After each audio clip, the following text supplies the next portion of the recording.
এইভাবে দই ডিম খেতে খুবই ভালো লাগে। নমস্কার বন্ধুরা, আজ বসলাম ডিম নিয়ে। এই ডিম দিয়ে খুব সহজ একটা রেসিপি করে দেখাবো। ডিম তো আমরা অনেক রকম ভাবে রান্না করে খাই। আজকে ডিমটা একটু অন্যরকম ভাবে রান্না করব, যেটা খেতে খুবই টেস্টি হবে। তাই সম্পূর্ণ ভিডিওটা আমার সঙ্গে থাকুন, দেখুন রান্নাটা খুব ভালো লাগবে। এই রান্নাতে লাগছে সিদ্ধ ডিম।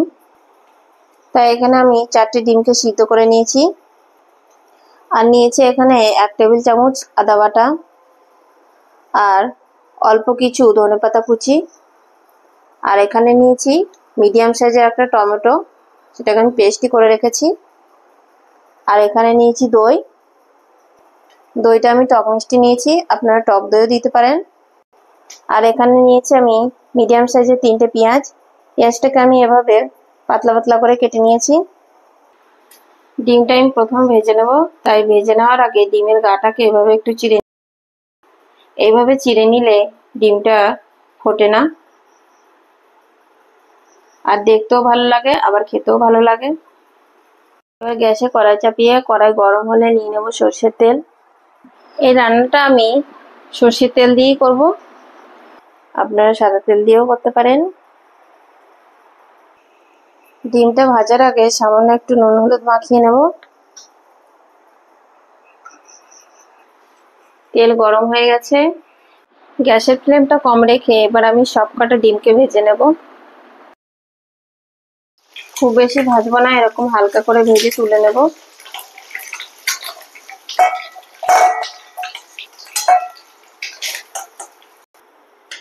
এবার কড়াইয়ে যে তেলটা রয়েছে ওই তেলেই আমি কুচি নেওয়া পেঁয়াজগুলোকে দিয়ে দেবো।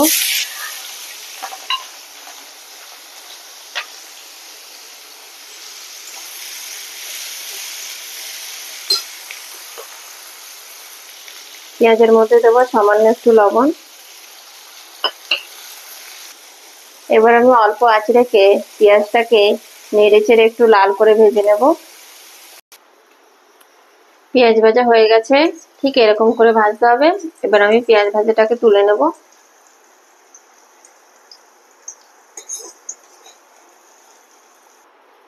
পেঁয়াজ ভাজার পর কড়াই যে তেলটা রয়েছে ওই তেলেই আমি দিয়ে দেবো কয়েকটা গোটা গরম মশলা। গোটা গরম মশলা থেকে সুন্দর গন্ধ বেরোচ্ছে। এবার আমি দিয়ে দেবো টমেটো পেস্ট।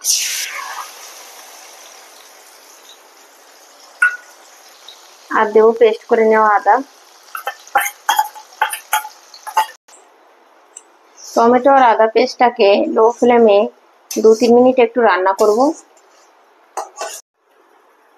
আদা টমেটোটাকে চাপিয়ে দিয়ে এই সময় আমি যে পেঁয়াজটা ভেজে রেখেছিলাম সেটা ঠান্ডা হয়ে গেছে, সেই ভাজা পেঁয়াজটা আমি পেস্ট করে নেব।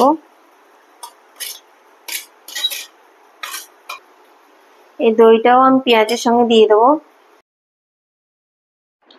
আমি এখানে 4টে ডিমের জন্য 4 টেবিল চামচ দই দেব। এই দই আর পেঁয়াজটাকে আমি একটা মিহি পেস্ট বানাবো। টমেটো আর আদাটা কষানো হয়ে গেছে, এখানে আমি আবার কিছু গুঁড়ো মশলা দিয়ে দেবো। এর মধ্যে প্রথমে আমি দিচ্ছি 1/2 টেবিল চামচ ধনের গুঁড়ো, আর দিচ্ছি 1/2 টেবিল চামচ জিরের গুঁড়ো। আর ঝালের জন্য দেব শুকনো লঙ্কার গুঁড়ো, আর কালারের জন্য দিচ্ছি কাশ্মীরি লঙ্কার গুঁড়ো। আমি এখানে খুব সামান্য হলুদ গুঁড়ো দেব, আপনারা যদি না দেন তাও খেতে ভালো লাগবে। আর এরই মধ্যে দিচ্ছি ঘরের তৈরি 1/2 টেবিল চামচ ভাজা মশলা। এই দই ডিমে খুব বেশি মশলা লাগবে না, অল্প মশলাতেই হয়ে যাবে। এবারে সবকিছুকে আমি অল্প আঁচে মিনিট 2 রান্না করব। মশলা থেকে সুন্দর গন্ধ বেরোচ্ছে। এবার আমি এর মধ্যে দিয়ে দিচ্ছি ভেজে রাখা পেঁয়াজ আর দইয়ের পেস্ট। মিক্সার বলে লেগে থাকা পেস্ট ধুয়ে সামান্য জলটাও দিয়ে দেবো। এখানে তো 4টে ডিম, তাই আমি খুব বেশি গ্রেভি করব না। আপনারা যেমন ডিম নেবেন সেই অনুযায়ী গ্রেভি করবেন। তবে এটা খুব বেশি পাতলা হবে না, একটু গাঢ়ই থাকবে। এই সময় দিয়ে দেবো 2টো চিড়ে নেওয়া কাঁচা লঙ্কা। এই কাঁচা লঙ্কাটা দিয়ে গ্রেভিটা ফোটার অপেক্ষা করে দেবো। গ্যাসের ফ্লেমটা মিডিয়াম রেখে। এই সময় লবণটা অবশ্যই চেক করে নিতে হবে। লবণটা একটু কম আছে, তাই সামান্য লবণ দিয়ে দেবো। আমি যেভাবে করলাম এইভাবে রান্না করলে এই দই ডিমটা খেতে ডিমের কারির থেকেও বেশি ভালো লাগবে। আপনারা যদি টক দই দেন তাহলে সামান্য একটু চিনি দেবেন। আমি এখানে টক মিষ্টি দই নিয়েছি, তাই আর চিনি দিলাম না। এর মধ্যে দইটাকে পেস্ট করে দিলে কেটে যাওয়ার ভয়টা থাকে না, তাই পেঁয়াজ ভাজাটা যখন পেস্ট করবেন সেই সময় দইটা দিয়ে পেস্ট করে নিলে খুব সুন্দরভাবে গ্রেভির সঙ্গে দইটা মিশে যাবে। গ্রেভি ফুটে উঠেছে, এবার আমি ডিমটা দিয়ে দেবো। এই সময় কুচি নেওয়া ধনেপাতাটাও দিয়ে দেবো।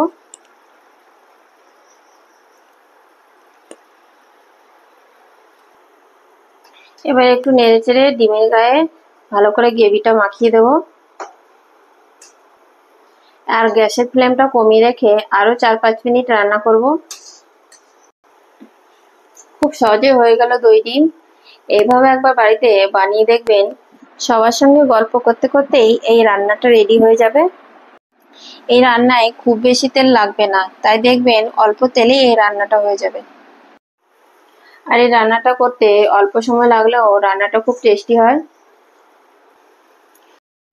নামানোর আগে ওপরে দিয়ে দেবো সামান্য গরম মশলার গুঁড়ো, তাহলে টেস্টটা আরো বেড়ে যাবে। গরম মশলা দেওয়ার পর আর আমি গ্যাসের মধ্যে এটাকে রাখবো না, এবার এটাকে আমি নামিয়ে নেব। আর এই রেসিপিটা কেমন লাগলো অবশ্যই কমেন্ট করে জানাবেন। কালকে আসছে আরো একটি নতুন রেসিপি নিয়ে, তাই আমার অল্প জানি চ্যানেলের সকল ভিডিওগুলো একটু সময় নিয়ে দেখতে থাকুন। আর এই রেসিপিটা কেমন লাগলো অবশ্যই কমেন্ট করে জানাতে ভুলবেন না যেন। আর ভালো লাগলে সাবস্ক্রাইব করতে ভুলবেন না কিন্তু। এবার গরম গরম ভাত বা রুটির সঙ্গে পরিবেশন করুন, দেখুন খেয়ে সবাই খুব খুশি হবে। আর যে খাবে সে আপনার সুনাম করতে একদমই ভুলবে না।